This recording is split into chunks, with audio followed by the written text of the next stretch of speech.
For the past year, we looked into the world of medical tourism, learning about the industry and how many people participate in this growing market.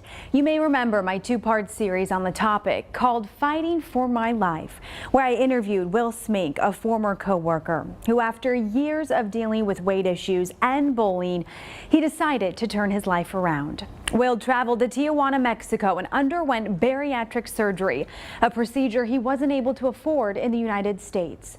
I interviewed Will 1 year later to the day to see how he was doing to follow up on his progress since surgery and see how the coronavirus pandemic impacted an industry so many use to change or save their lives.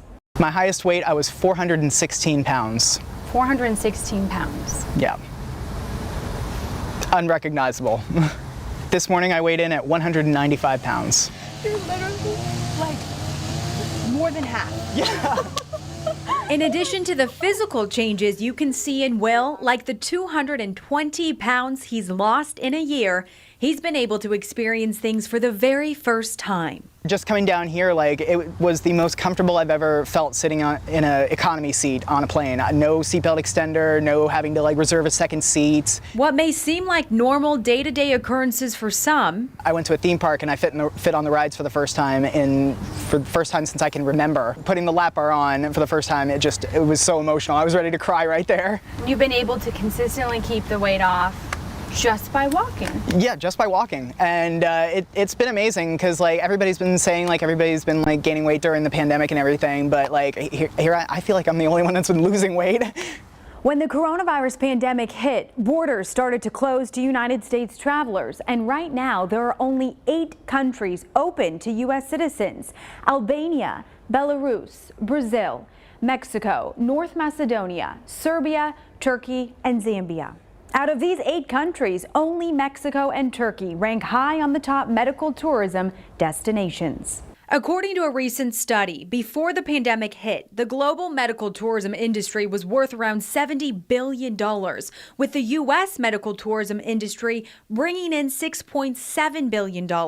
Not only were borders closed, but people, no matter what country you call home, had to decide if that surgery was worth it. The weight loss program in Tijuana that Will used, called A Lighter Me, responded to our questions via email regarding the impacts of the coronavirus.